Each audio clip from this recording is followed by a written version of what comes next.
Hello, everybody. Thank you for joining us today. My name is Brandon Berrigan. I'm going to be your host over here on the tech side things tonight. You might have seen me before because we've done a few of these now. We've been very thankful for having all of you here. I do see a few familiar names as well as a lot of new ones, and all of that's great because we're very happy to share an important message that we have for you today with three very interesting guests who have a lot of great content to share today. And so we're excited that you're going to be a part of that today.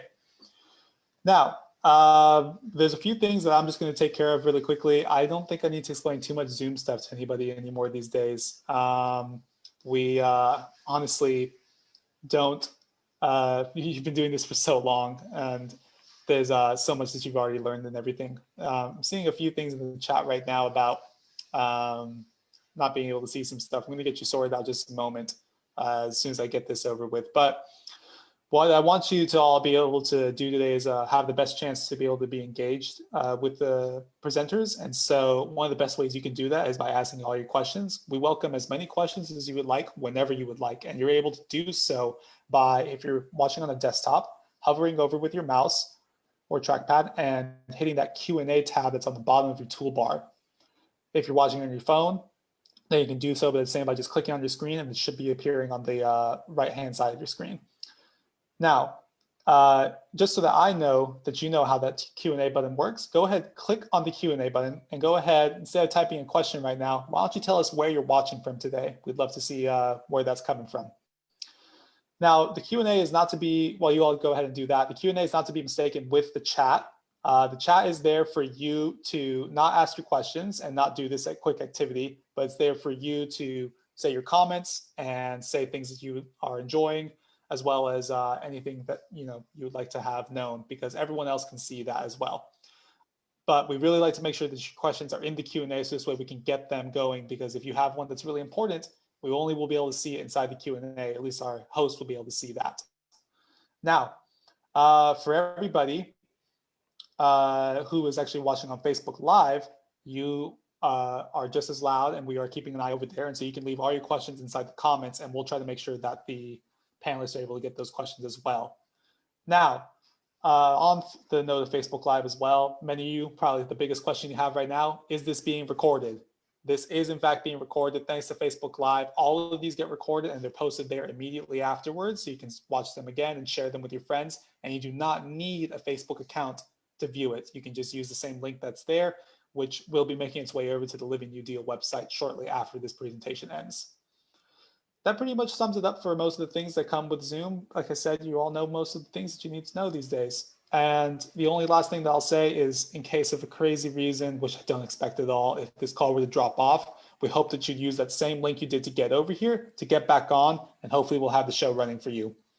But that's enough of me. Let's go ahead and get the show rolling with a woman who helps put lots of these shows together and will be your host for the night in terms of the content side of things. Susan Ives is going to go ahead and get in here and be moving the show along its way, as well as introducing our speakers. So Susan, yep, there you go. Hi, Susan. Hi, everyone.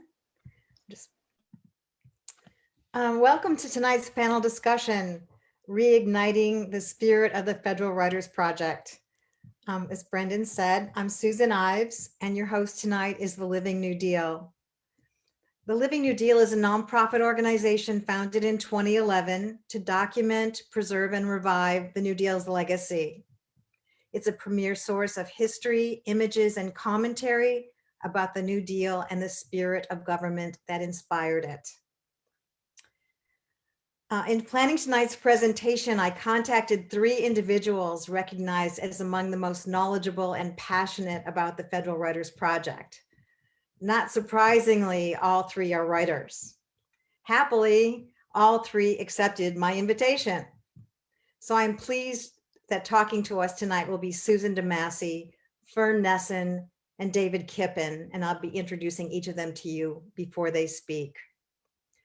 As Brendan said, we invite you to write in your questions.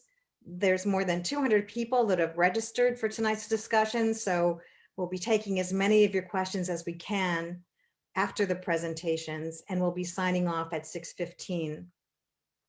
There's going to be a surprise announcement by our third presenter, David Kippen, so we hope you'll stay until the very end.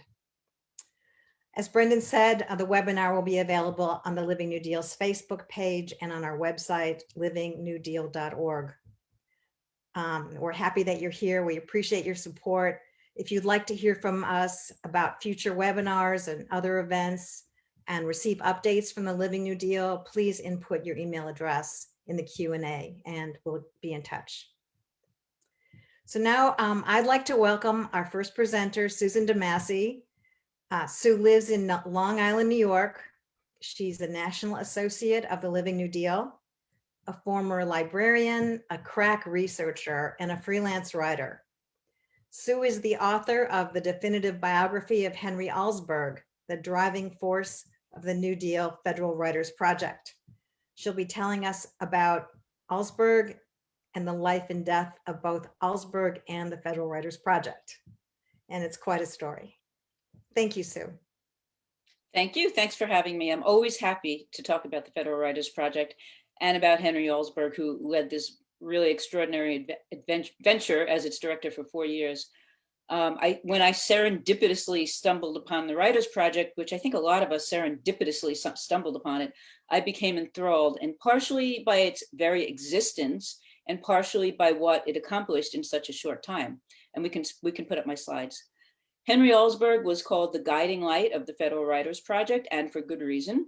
I truly believe that the project wouldn't have become this magical, almost mythical program without him at the helm. So I'll be giving some background on the project. I'll be giving some background on Henry Allsberg. I'll talk about how it affected the American literary scene and go into a little bit how the politics of the time closed it down. And of course, my presentation only scratches the surface. And I recommend looking at the Living New Deal website, of course, but also other places like the Library of Congress online exhibits as other jumping off points to really understand the project. Next slide, please. So first I want to give some context. Federal One was the name of the umbrella program for all of the WPA arts projects, and the Federal Writers Project, of course, represented the literary arm. Next slide. The goal of Federal One was to employ arts professionals who were on relief roles, but it was also meant to benefit local communities. There's a quote I love. It's from Hallie Flanagan, who became the director of the Federal Theater Project. She once described a gathering of WPA officials when they were first forming Federal One. It was in the summer of 1935. And Federal One was taking shape. And she said it was one of those evenings in which everything seemed possible. And I just love that. One of those evenings in which everything seemed possible. Next slide, please. Over the short time of its existence, the Writers Project employed about 10,000 people over that time period. Most of them were from welfare/relief roles. The Writers Project functioned, the way I look at it, almost like a large newspaper with writers working around the country in city and state units. And then they would send their essays or chapters or various works to editors in the central bureau in Washington, D.C., where Henry Allsberg and his staff worked. And one magazine called it, another quote I love, a 20 million word experiment in cooperative writing. They weren't all writers. They were librarians, researchers, secretaries, support staff, and so on. And what the project as a whole is most known for was writing and publishing the American Guidebook series, which Fern will speak about more in depth. But I have to give a little bit of a brief background, again, to put the whole thing in context. So next slide again, please. In these images, you'll see the Utah and New York City books. They're from the American Guide series, but there were other books as well, apart from that series. For example, Life in an Anthill was a children's book, And there were many children's books published. And what's kind of cool, you can look at them now. They're digitized at the Broward, Florida County Library System. They have many of those. Just to point out the New York City Guidebook, one of the writers was a very young Richard Wright in his 20s, and he contributed to that. I'm only going to read one short excerpt from my biography about Henry Allsberg, just to give it some context again. And here it goes. What shape could such a guidebook take? Would the Writers' Project turn out obsolete, dry as dust recitations of lodgings, landmarks, automobile routes, and tourist attractions? From the beginning, Allsberg harbored loftier ambitions, and he insisted on inclusion of essays exploring the cultural landscape of the regions, essays that would attract attention to the whole of American civilization and its development. He wanted to examine the history, the anthropology, the artistry of America, and the influences beyond white Anglo-Saxon stock. And next slide. And why was it so significant that Henry Allsberg led the project? What was so special about him? To me, it's important that he wasn't a government bureaucrat. He wasn't someone who might have been interested in efficiency over creativity and those lofty ambitions that I spoke about. His earlier life experiences, he was 54 when he became director, but his earlier experiences prepared him for this broad-minded work with the WPA, just to name a few. He was a foreign correspondent covering the birth of the Soviet Union and the interwar years in Europe. He was a volunteer aiding Jewish refugees in Eastern Europe in the 1920s. Both of these things put him in harm's way. He was almost killed a number of times. He was a writer and a theater producer in New York City, and he focused on avant-garde and progressive plays. So that's sort of a little bit of his background. Next slide, please. So Henry Allsberg served as the project's director from its inception in 1935 through its bitter conclusion in 1939. I say 1939, other people have said later, but I'll explain why later. In that year, he was fired and Congress defunded the project. But we'll talk about that more later. He and his staff spent those 4 years facing incredible, awful bureaucratic political pressures, constantly in conflict with conservative lawmakers, anti-New Dealers, enemies of President Roosevelt, and most notably the House Committee on Un-American Activities, commonly known, we call it UAC. And yet, despite all of that, the project did everything it set out to do and more. Just to point out, in the bottom photo sitting to the left of Allsberg is one of the editors, one of the project editors. His name was Jerry Mangione, and he wrote the 1972 book, The Dream and the Deal. And that really popularized the project decades after it shut down. Next slide, please. An important aspect of the project was the contribution of African-American writers. Dr. Sterling Brown, who's pictured here, along with Allsberg, wanted to include essays in each state guide that would describe Black communities to show Blacks as participants in American life. For all of their ambitions, however, Allsberg, Brown, the national team were hampered by serious racism, which is all, there are books about that too. Next slide. Perhaps the most culturally valuable program to come out of the project was the slave narrative program, which collected oral histories from former slaves. And these people were all they were all elderly by then. So the project officials who were organizing this, they really worked under an unusual deadline. They had to talk to them before they passed away. The program had its shortcomings, but it had enough substance that scholars and authors continually make use of the narratives. Colson Whitehead, for instance, used them to research his Pulitzer Prize book, The Underground Railroad. And I do recommend looking at the Library of Congress website where the narratives and photos are digitized. Next slide. And this on screen is one example of an interview from a former slave. This is from the Library of Congress. And just a note, that's okay, you can go. Just a note that folklorist Benjamin Botkin, he's somebody who should be mentioned too, because he helped preserve the narratives after the Writers' Project was shut down in 1939. And his book, Lay My Burden Down, helped popularize the slave narrative's existence. So he should be mentioned. Actually, go back, there you go. Out of those goals to celebrate diversity came these other projects, life history and folklore projects. Again, the motives of Allsberg and his colleagues came from a desire to include everyone in their history of America. And the photo on the right is an ongoing online exhibit about the Writers Project, and that's at the New York City Municipal Archives. So if you Google New York City Municipal Archives and Federal Writers Project, you'll see their online archive. It was, in person too, but that was a couple of years ago. Okay, now you can go to the next slide. Next slide. Yeah, next slide, maybe. Well, the next slide I'll talk about before we get there, but you can go to the next slide. I don't have a lot of life history examples. Yep, that's it. Native Americans are not particularly well represented in the Writers Project life history narratives, but this is one I found via the Montana unit of, maybe we'll leave it up for just a few seconds for people to read, but I found this via the Montana unit of the Writers Project. So just give a second.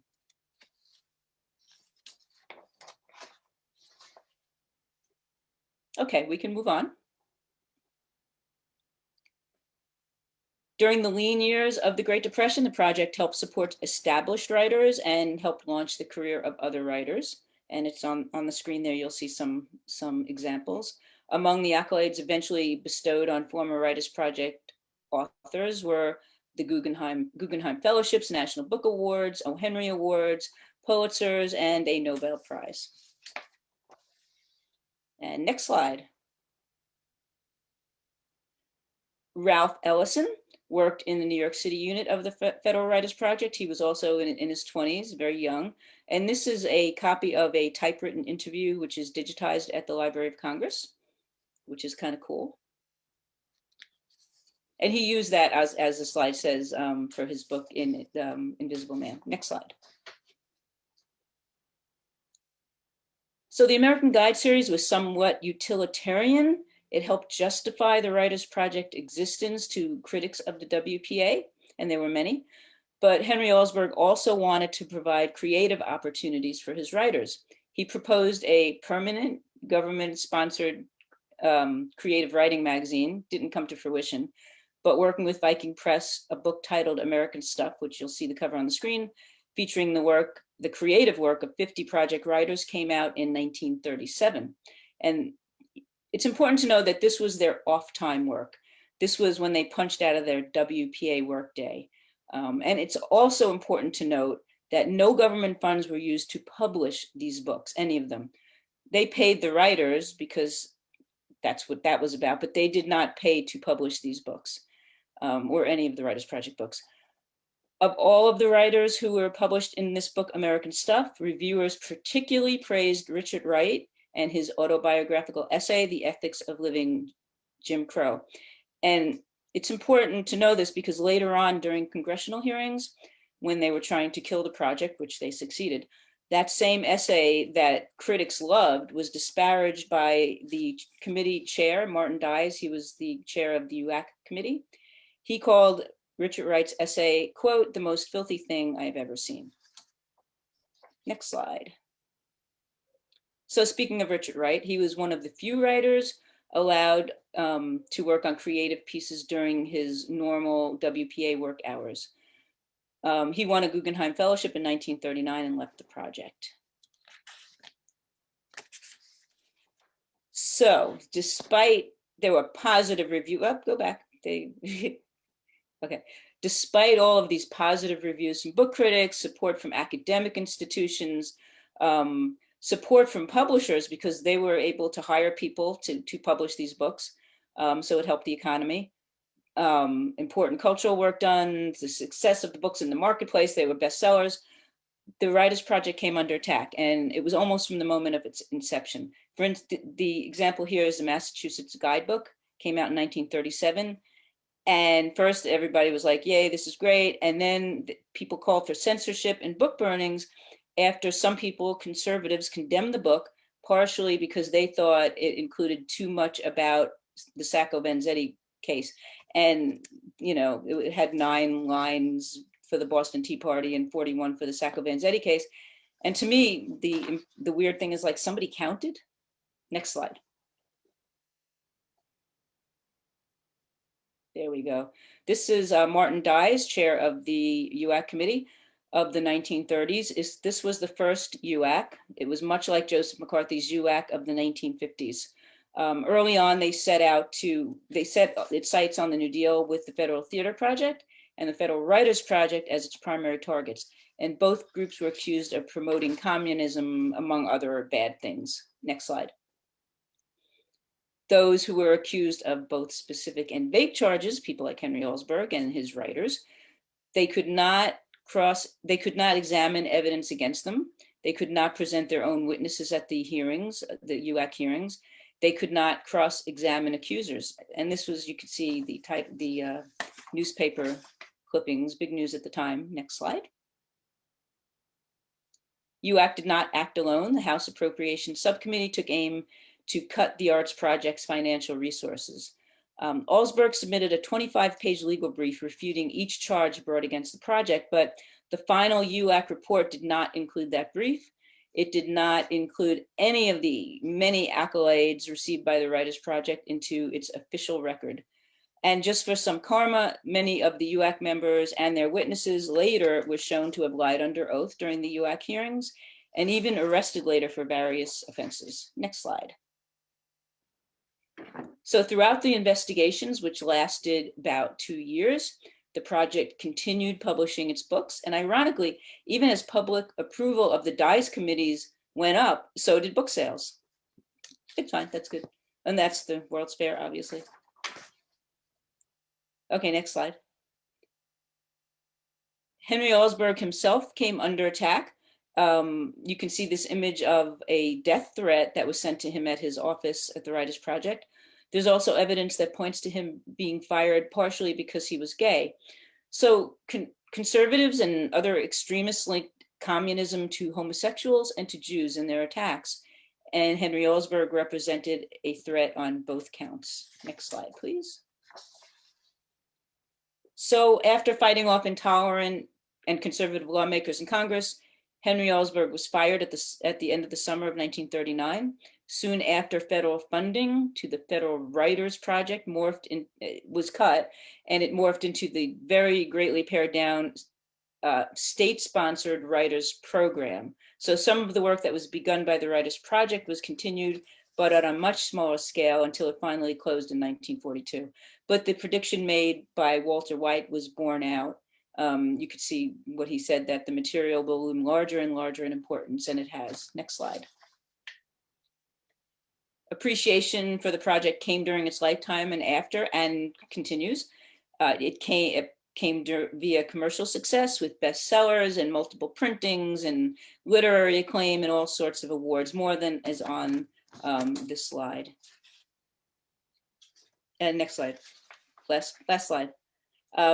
The unfinished business of the Writers Project continues today. In the past 20 years alone, in the past month alone, countless articles and books, updated guides, books about the project, or books using project materials have been published. And these include 3 on the screen: Long Past Slavery, my biography on Henry Allsberg, and the one on the left, The Republic of Detours, is coming out this year.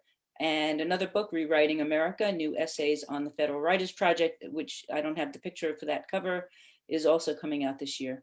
And I feel like the project has been rediscovered. This summer, there'll be a NEH program focused on the project. So it's kind of interesting. Perhaps the greatest legacy, which you'll hear about, would have been for the project to continue on a permanent basis. And something along those lines was proposed in 1938. It was not passed then, but there are new hopes on the horizon, and you'll hear a lot about that later from David. So thank you very much for attending, and enjoy the rest of the seminar. Thank you, the webinar.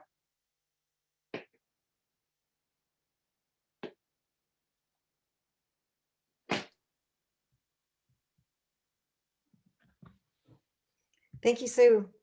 There's a couple questions that maybe we could squeeze in at this point. One person asked, how did Allsberg get the appointment as the head of the FWP? He worked for FERA first. and so he did writing for that part of the WPA before the Writers Project existed. And part of it was people he knew from New York City, knew him. And then when he came to Washington to work for FERA, he was a writer and an editor. He edited a great book. I think it's called America Fights the Depression. It's a really big book, and it's a beautiful book. And so he was kind of, partially who we knew, partially being in the right place at the right time. It was a number of factors. It's in my book if you want to buy it. I have your book, actually. I know. An autographed copy, no less. One other question of you, Sue. With the books published, there were so many immigrants at that time, and one person is asking if there were books published in Yiddish, Polish, or Italian. Yes, there were books. There was a Yiddish book in New York City. So it was published in English and in Yiddish. And there was the same thing with an Italian book. Italian, well, it was definitely in Italian. It might not have been in English as well, but the Yiddish book was in both.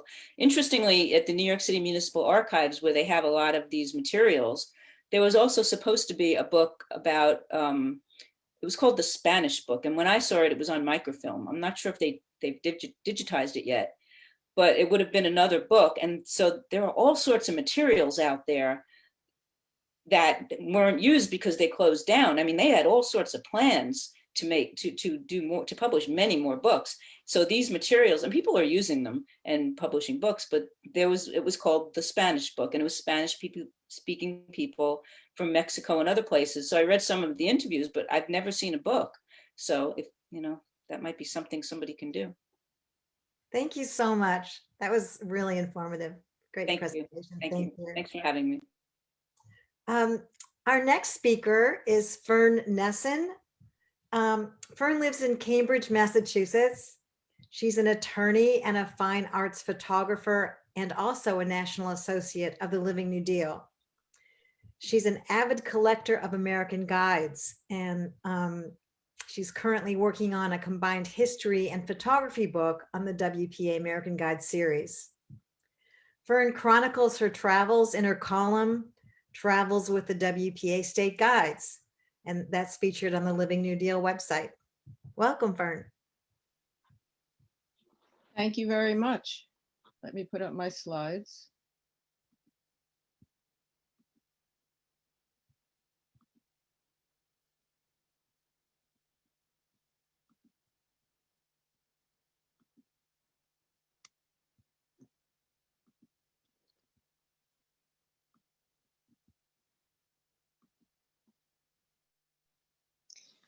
Hi, well, I'm glad that Susan gave you a little introduction to the state guide, so I won't say too much about them in general, except to tell you that there was one published for every state, for a few regions like Puerto Rico, and also for many of the big cities. And they're wonderful books. They were written anonymously by committee, as Susan said. People took different chunks and wrote about their interests and their specialties. So there was a lot in them about folklore, foods, cooking, history, literature, language differences, geology, race relations, labor movements, women's rights. It was just, they're just glorious to read. They're so full of information. They're wonderfully written. And taken as a whole, they give a beautiful picture of what this country was like in the years between 1937 and 1942, when they were all published. I got interested in the guides myself in 1979 when I was a graduate student, a PhD student in American history. And I heard about the guides and was fascinated by their approach to history. Usually you read a lot of history about wars and about famous men, and it just struck me that this could be a much more interesting way of looking at this country. And so I began to collect them. Of course, this was pre-internet, and it took me several years to get a full set of first editions. I would go to old bookstores and you'd find one here and one there. It was kind of an exciting project. Then I sat down and read them all, and that was even more exciting. I just had a blast. And life moved on, and I ended my program in American history and went back to being a lawyer for about another 20 years. Then I taught history for about another 20. And finally, but the guides kept calling to me. And finally, a few years ago, about 5 years ago, I went to school to get an MFA in photography. And now I felt armed. I had a sense that I could do something with the guides and photography. And so I proposed to the Living New Deal that I do a series in which I take a guide with me and look around the United States, guide in hand, and see what was there then and what remained now, and start to write about it. And I tried very hard to take different approaches. Whenever I write an article, and I think I've done over 20 now, I try to vary my approach and find different things in each guide, that what they do well, and then go and look at those places. So why was I so interested? This is what I think about the guides. First of all, they're regional. It's not a uniform country. It may be more uniform now, but it certainly wasn't then. Secondly, they're omnivorous. The writers wanted to know everything. There was nothing they weren't interested in. Third, they're opinionated. They're not written as if somebody's on Olympus looking down. They're really in there. You can tell the personality of the writer. It shines through. Even though you don't know who he is, you know that he's there, or she. Fourth, they love detail. As much as they love the grand sweep of history, they get down really into little details that are totally charming sometimes and very interesting. Most important, they appreciate the value of a good story. Throughout the guide, you'll start to hear a bunch of facts, but then they will launch into a story, and the story takes you along. For me, the guides are wonderful because they lead to adventures. Every time I have one and I'm looking for something, it pushes me to go further, to ask questions, to meet people, and to see what's up. And lastly, to me, they're like photography. They encourage me to travel with my eyes open. When you carry a camera, you're always looking for a good picture. And when you carry a guide, you're always looking for a good story. So it has been tremendous fun over the past 3 years to be doing this work. I'm going to show you a little bit of just a sample of what I've done in terms of what adventures I've had. And every once in a while, after you see a few pictures, I'll stop and tell you about an adventure. So I certainly looked at history in the guides. I looked at in Cambridge and in Charlestown, Massachusetts, at Revolutionary War sites. We have a ton of them. This is under this tree. Washington first took command of the American Army. Here's the cannons on the Cambridge Common, and some of the Revolutionary War soldiers, including Black soldiers, are buried in a burial ground in Harvard Square. All of this is in the guide, and it's still here today. This is the Bunker Hill Monument. Entry in the guide about that. Civil War, I went to Appomattox. I happened to be in Appomattox on April 9th, which was the date of the surrender of Lee to Grant, which was amazing. We arrived there very early in the morning and came upon Civil War reenactors.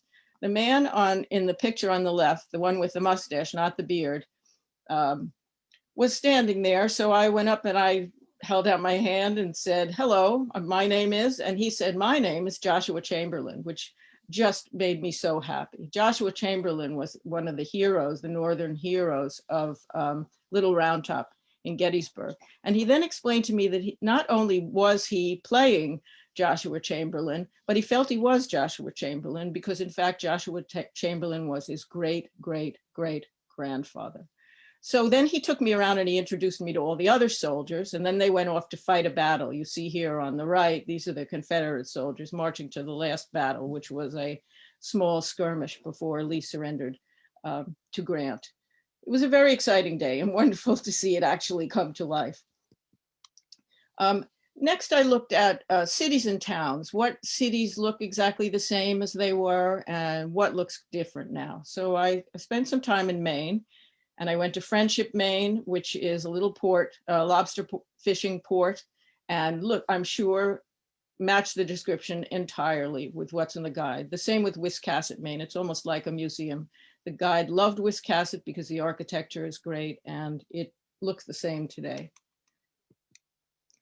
These are sites in which The old is still there, but they've been repurposed. This is the American Tobacco Campus in Durham. It was a factory. The guide describes it as a bustling factory with thousands of workers, black and white, all working together. But now it's been renovated into shops and apartments, and it's really quite lovely. And then some sites have changed pretty much completely. This is the High Line in New York, an elevated railroad track. That's what it was then. And it ran past all the wharves that you see here in the Hudson River. And now it's a green space, a park with fancy apartment buildings, totally transformed, and a fascinating place to visit.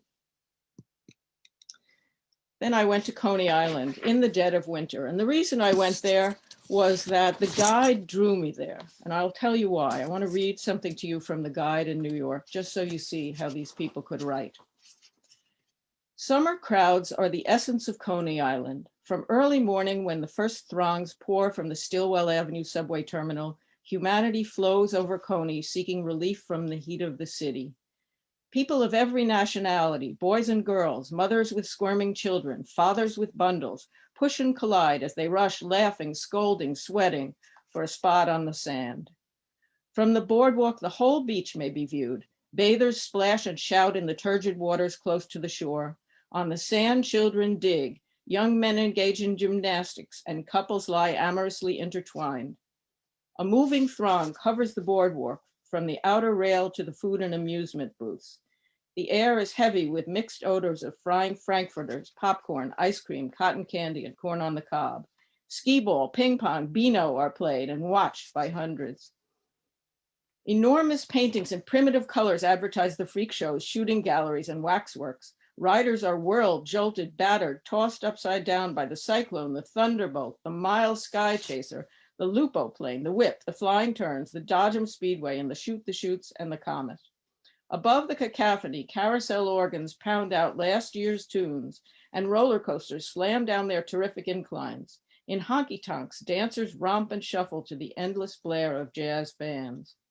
About midnight, the weary crowds begin to depart, leaving only the litter of cigarette butts, torn newspapers, orange peels, and pop bottles.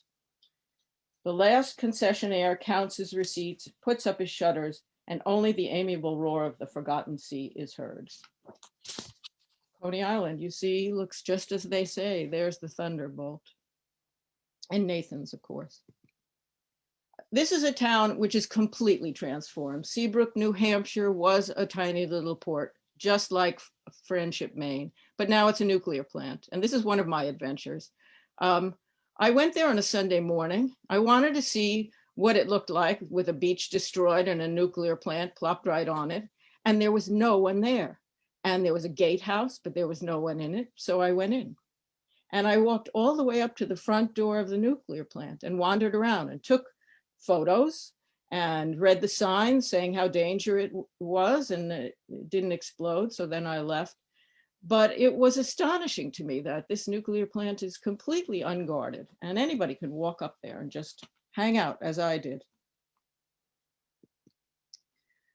One of the other things that I looked for is arts. So I went into the Harlem YMCA. I was prompted by the fact that the Living New Deal website didn't have any photos of the Harlem YMCA murals. And again, I had to talk my way in, but I got in and I got photos of these amazing murals that are there, which are now up on the site. Another place I visited that is beloved by the New York Guide is the Cloisters, which has some of these wonderful stained glass windows. It's the medieval branch of the Metropolitan Museum. And then I had a wonderful visit to Black Mountain College in Asheville, which was a college founded in the 1930s and became quite famous for its arts department and its crafts, with some very famous people who taught there. It's a beautiful campus and it's now a summer camp. I also just recently went to the Courier Museum in Manchester, which is a modern building, but it's built around an old building, which is described in the guide. And the guide says there are these incredible murals that are in the lobby of the old building. So I found the old building inside, and this is what I saw. Very amazing murals. Then I did some exploration of byways. The guide doesn't only tell you to go down big roads. It gives you dirt roads to follow and out of the way places. About 5 miles off of any main road is the Owl's Head Light in Maine, a very beautiful site, which the guide loved as well.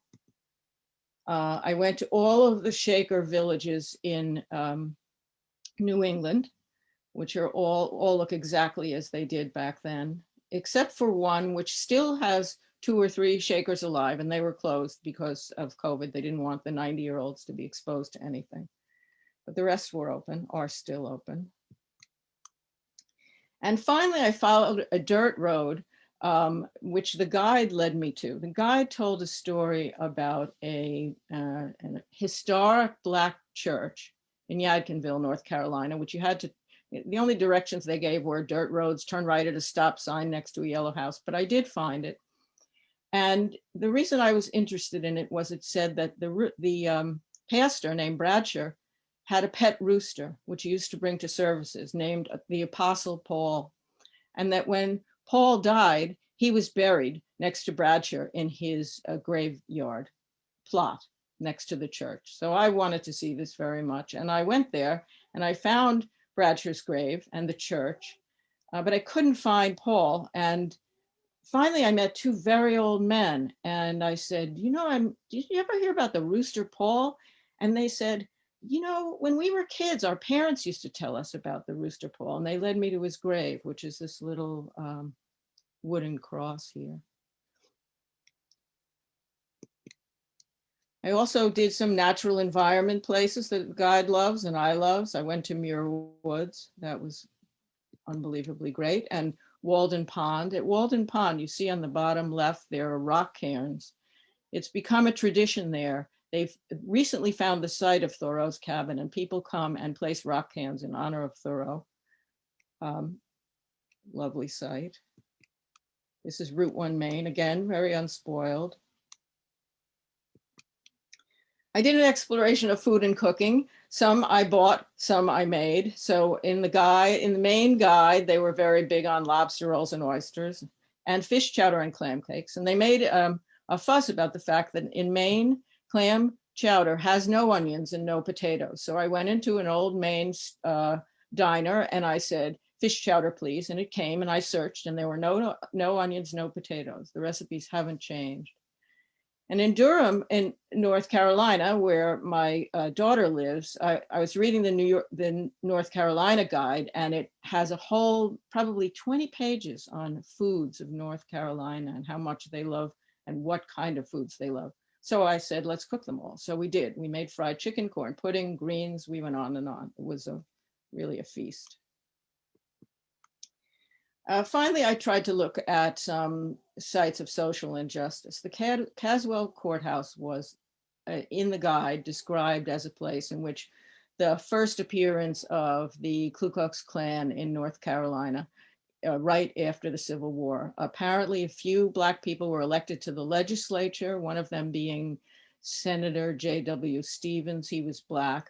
And the Ku Klux Klan cornered him and lured him into the courthouse, which, as you can see, says, "In God We Trust" at the top, and lured him into a back room and murdered him, shot him in the back room. I wanted to see this back room, and it was COVID times and nobody was around. The courthouse appeared to be closed, and I knew it would be in a back room. So I went around back to see if any doors were open, and I saw a janitor leave from a basement stairwell, and I thought maybe he didn't lock the door. So he left and I went in, and I snuck in, and this is what I found. A little sign right outside this room that describes the murder, picture of the man, and the room struck me as it's now somebody's office, the scene of the murder. It was very upsetting. And then again, traveling through Pennsylvania, another amazingly sad site described in the guide, the Carlisle Indian Industrial School. This is where children of Native Americans were basically taken away from their families to be stripped of their identity, given new names, taught not to speak their native language. And many of them died, as people did in the early 1900s, of various diseases without penicillin, but they were buried in this graveyard at the school. And you can see in some of the graves, so there's a person renamed Abe Lincoln. People have been given American names. Some of them are on the tombstones. It then says formerly and gives their Indian name. It's very, very sad place. Now, that's it for the pictures, but I did want to just say a little about what I've learned. I will continue to do this. I can do it for the rest of my life. So far as I'm concerned, it's that interesting. So I've learned, always carry a guide. It keeps your eyes open. There's always something to see. Take a camera. Search for traces and clues and pursue leads. Sometimes you think there's nothing left, but there may be somebody who can tell you something and you may find it out. And to talk about history, culture, folklore, what happened here. And the more I asked, the more I found out. Get off the main roads, don't give up, and find interest in everything. It's made my life complete pleasure these few years to travel around with the guides. And I hope you will try it. They're now available online, so you don't need to collect first editions in order to do it.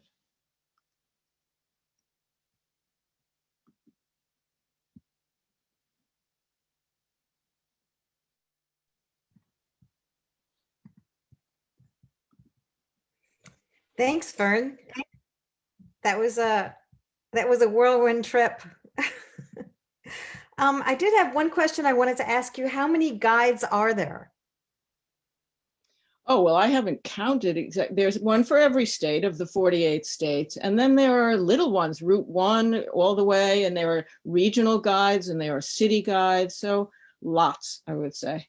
Okay, thanks. Lots, well over 50, maybe probably 70. Thank you. So we're going to turn to our final presenter. Is David Kippen.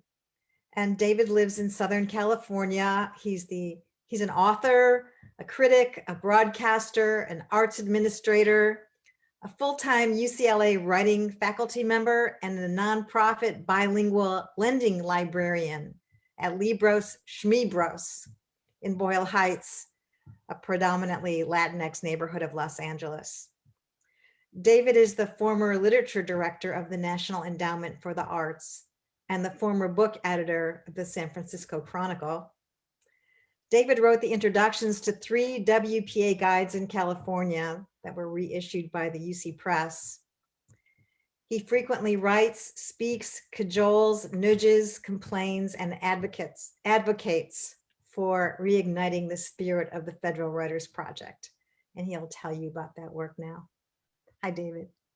Hi, Susan, and hi, everybody. I'm ashamed to admit that after those 2 wonderful presentations, I have no visual aids with me, but if you'll grant me your indulgence, I promise I will tell you a story with a happy ending. The story probably begins when I was in college, in a bookstore where all good stories begin. I was in the bookstore of the university, and a new book came out by a writer I was just then coming to revere named Thomas Pynchon. And it was a collection of his short stories, juvenilia, basically. And he wrote a wonderful introduction, which was surprising because he's a fairly reclusive writer. And he talked about very early in his career, when he was about my age then, coming across the WPA guides and cannibalizing them, in fact, for some of his fiction. And there's a moment in the introduction to Slow Learner where Pynchon says that some of them were so good that even I was embarrassed to steal from them. So I figured this is for me, and I went out and found one, and then over the years I found another, and I am humbled to say, Fern, that almost none of them are first editions, and even those are in pretty lousy condition. But it's been a constant in my rather peregrine life ever since then. I was a member of some outfit that still survives today called the California Studies Association when I was not an academic, but they took me in and had conferences every year, and I met a remarkable man named Gray Brecken, whom most of you I hope know as the founder of the Living New Deal. And we shared a deep interest in the period and the WPA and of course the guides.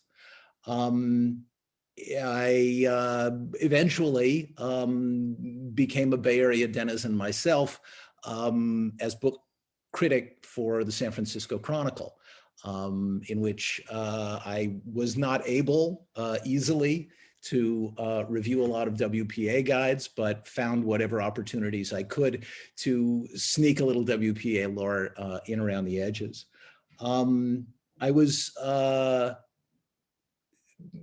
press ganged into a job after the Chronicle as director of literature of the NEA, and specifically midwifing a program called The Big Read, where you get everybody in the same town to read the same book at the same time, so they've got something more interesting to talk about than the weather. I've always cherished a hope that some city or town could be dragooned into reading their own WPA guide, or state for that matter, their own WPA guide, and talk about that and talk about how their neighborhoods have changed in some ways and in others stayed the same.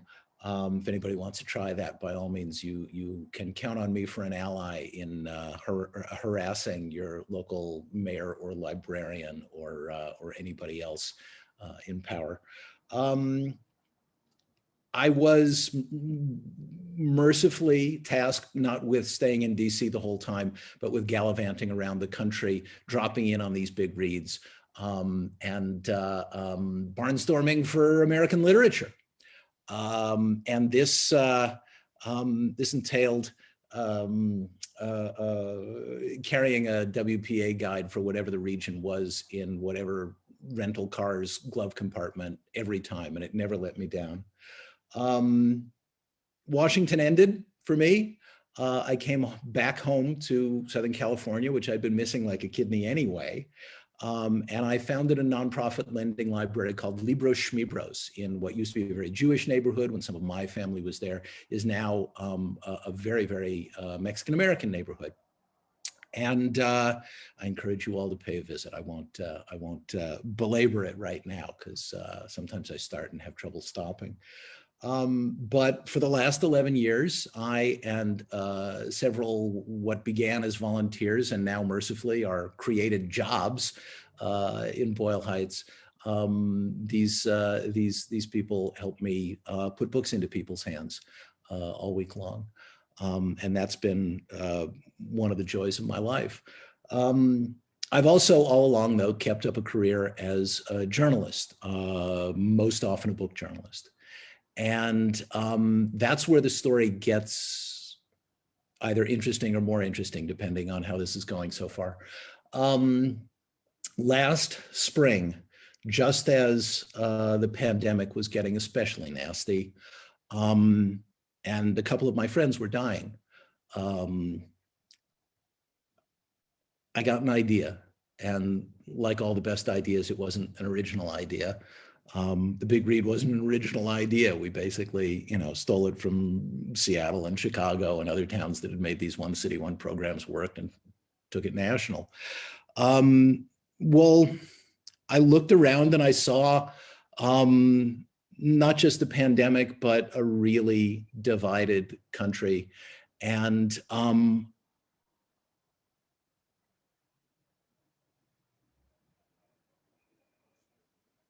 it hit me that America had been up this creek once before. And that would have been in the 1930s. And the FWP helped. I don't want to make any grander claims for it than I'm sometimes apt to, but it helped. And so it occurred to me that something very much like it could help again. And for a couple of years, in addition to Libros Schmibros, in addition to some teaching, I might mention in a minute, time permitting, I've been what's called a critic at large at the LA Times, which basically means when I pitch them a story, they don't laugh in my face like they might if I weren't a critic at large, but they certainly don't have to pay me a living wage or insure my health like they did the last book critic they ever had. And in fact, the San Francisco Chronicle hasn't had a full-time book critic since I left there because, of course, in addition to everything else troubling about the country, there are news deserts proliferating everywhere you look. And small-town newspapers are struggling, if not shutting down. With adverse consequences for democracy. But since I had this relationship with the Los Angeles Times, I sent an email and I pitched them a story about the WPA and whether it might, the FWP and whether it might be made to ride again. And I saw an opportunity not just to revive it, you know, outlandish an idea as that was, but also to employ not just experienced writers, journalists, many of them, but also emerging writers like the ones I teach at UCLA, many of whom graduate right back into their high school bedrooms. And also to involve another generation, the generation that is so disproportionately dying of COVID. Our elders, parents, grandparents, who altogether too many of them are dying with nobody to tell their stories to, their American stories to.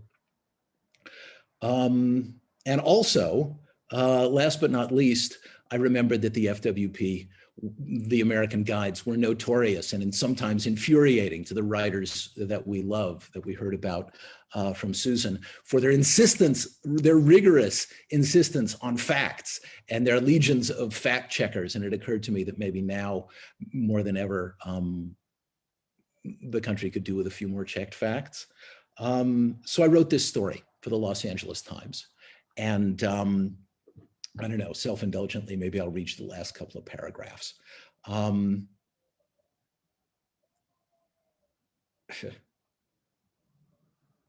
There it is. The story was called 85 Years Ago, FDR Saved American Writers. Could it ever happen again? This was a year ago today, May 6th, 2020. And the article ends with these couple of paragraphs.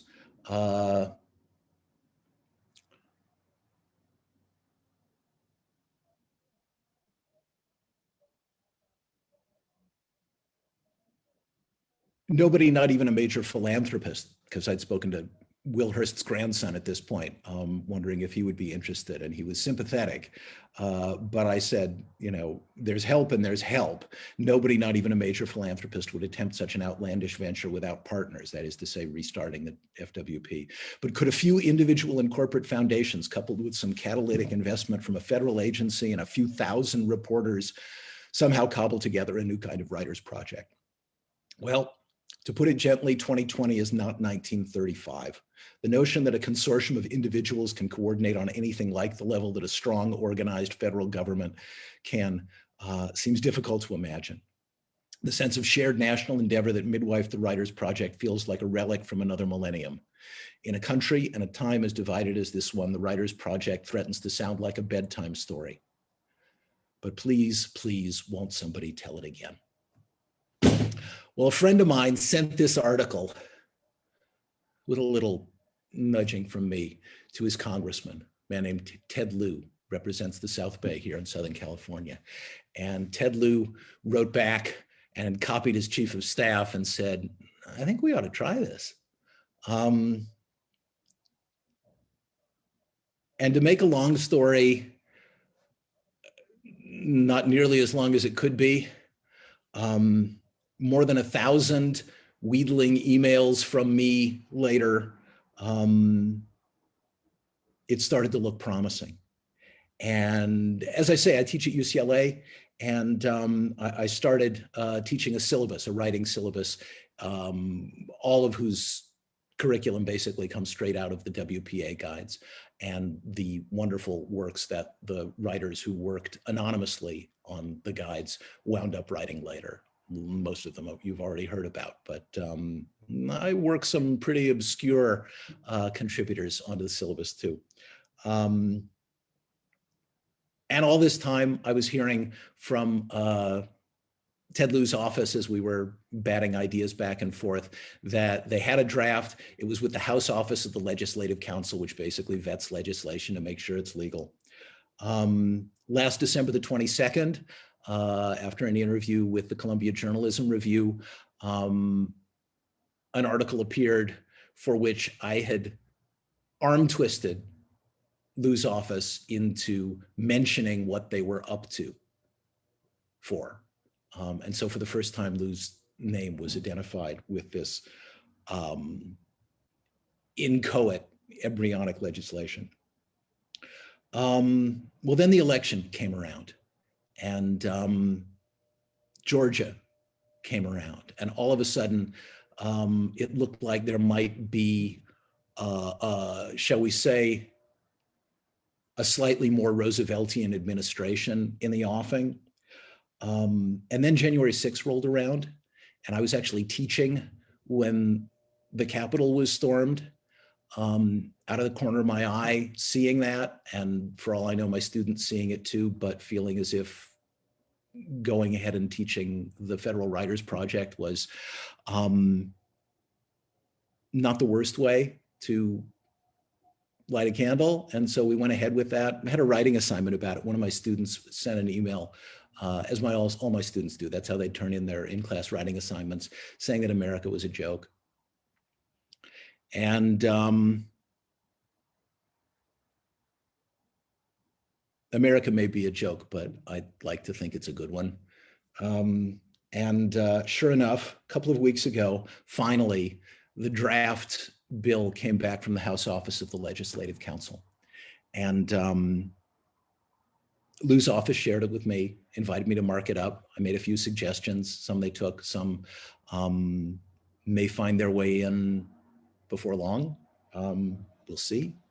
But they also asked me to round up some endorsements, and I rounded up quite a few.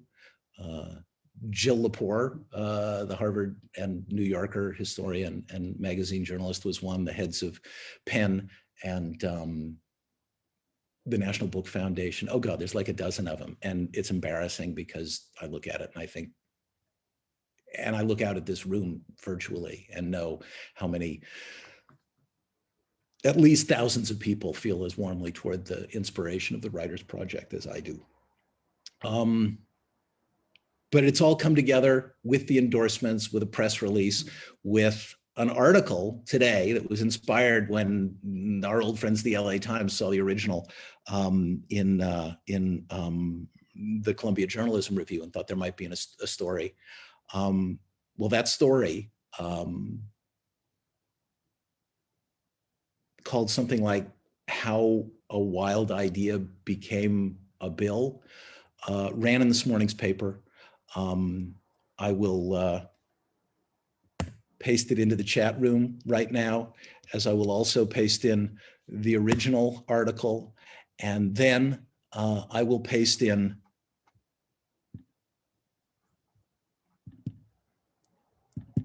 two other sites for reasons that will, I hope, almost instantly become obvious.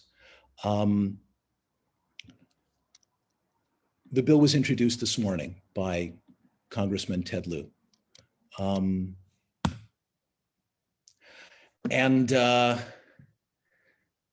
If you haven't heard about it yet, you're going to, and not just from me. It's got a long road ahead of it. It's got to make it through committee and through the House and through the Senate and to the president's desk. That's not going to be easy. Which is why I've actually pasted in these last two links. One of them is how you find your congressman if you don't know him or her already. And the other one is the master list provided by a wonderful place I had never heard of before, shamefully, called Rowan University in New Jersey, that has aggregated links to all but a few of the Federal Writers Project guides. I encourage everybody within the sound of my voice to send, not just harass your congressman, but send them links if you don't have the originals handy to the guides to their own state so they can see just what the originals were and just how they could be updated and improved upon and possibly address some of these many crises that I think what is called the 21st Century Federal Writers Project Act, as it was introduced on the House floor today, some of these crises that it might help us past. So that's basically my song. The reason the piece ran, the original piece, the LA Times piece, last May the 6th, and providentially the reason the new piece ran today and we're talking today and the bill, God damn it, was introduced today, is that today is the anniversary. Last year's was the 85th anniversary because journalists love it, a good round number. This year is the 86th anniversary of the day FDR signed the Works Progress Administration into law. So any questions for any of us? I'm sorry I went so long, but it's, as you've heard, kind of a long and involved and still unfinished story. Well, it's a really good story, David. I'm so pleased to hear that this bill's gonna be going through, and I hope that people will write to their Congress member and tell them that this is something that we need a 21st century Federal Writers Project. So thanks for your nudging about it, your advocacy. You really made a difference. We're proud. We're proud of you. We're proud to know you. I am so happy. I think I will be happy for the rest of my life. And somebody I see in the chat room asked to see the link to the guides. I didn't skip a line. It's right after the link to everybody's congressman or woman. So yeah, there were a couple questions about where to find the guides online, and those are now in chat. And I think we have time for maybe just a couple quick questions. Thank you so much, David, for your presentation and for this vision that sounds like it could actually come to pass. Nobody would have believed the first one had happened, and look at that.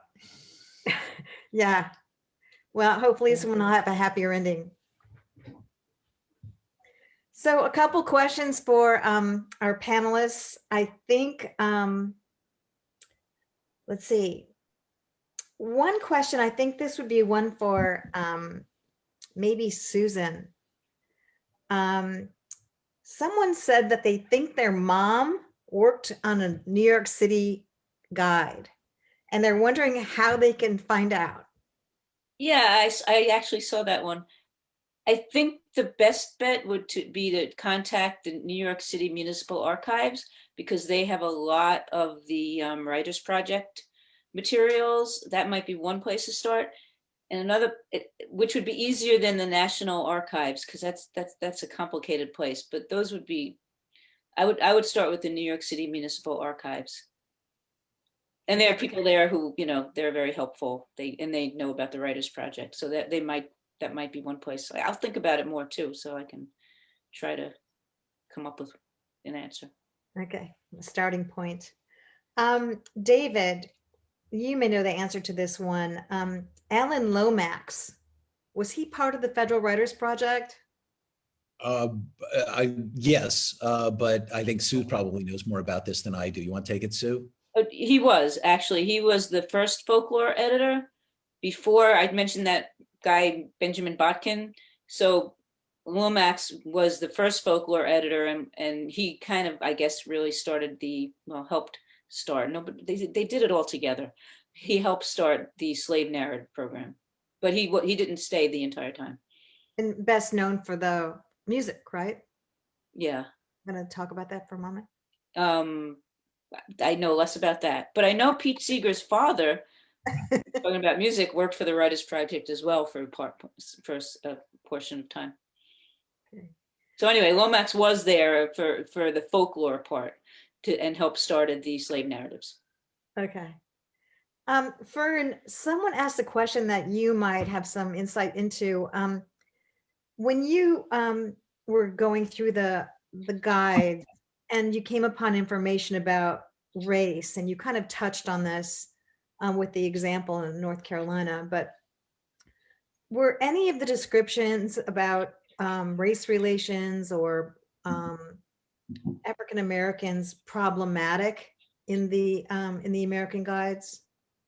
Well, I have not done any research on what the reactions to them were, but they were pretty scathing in some instances. I was just traveling in Maryland, in the eastern shore of Maryland, and the guide goes into great detail about what an awful place it was, how many lynchings happened there.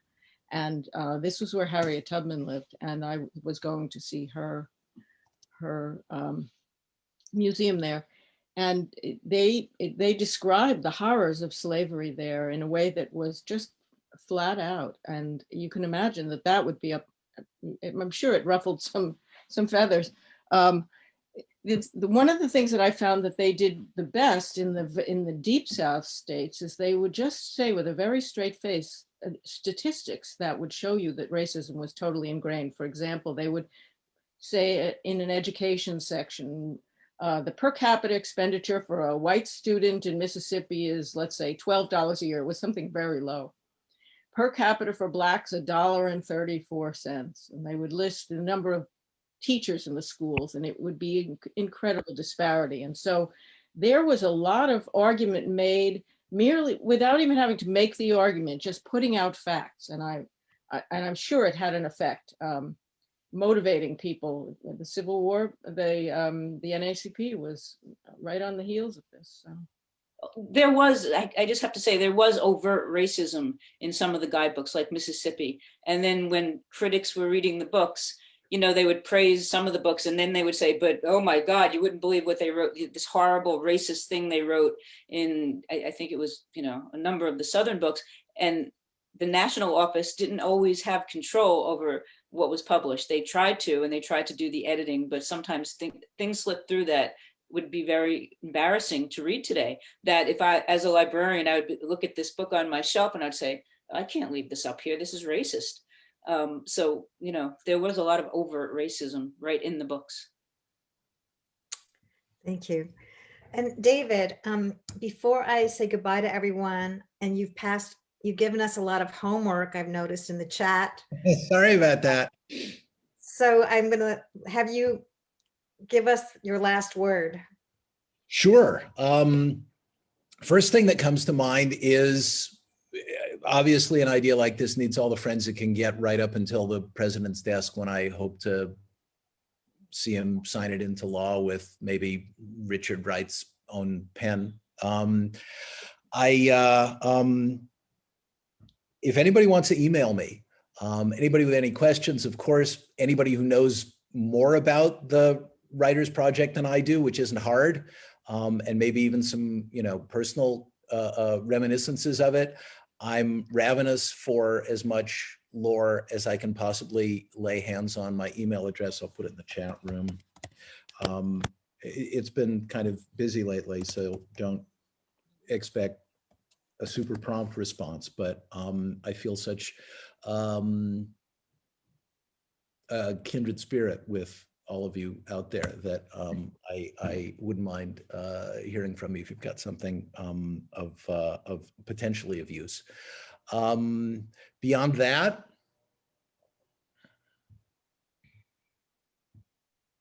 don't give up. Who would have thought we'd have come this far? Help. Thanks. Thank you for doing this. It's miraculous. Yeah, I want to just thank everybody who attended tonight, and to our amazing presenters. It's been just my honor and pleasure to be part of this event today. So thank you for that. And just a reminder to our guests, if you'd like to hear about future webinars or you'd like to know more about the work of the Living New Deal, just leave your email in the Q&A or the chat and we'll be in touch with you. You can check us out at livingnewdeal.org. And we just so appreciate your interest and thank you for joining us and for all your support. Thank you, Susan, for organizing this. Thank you. Thank you so much. Okay, good night. Good night, everybody. Thank you. Thanks, David. Yay. Yay, David. Yay.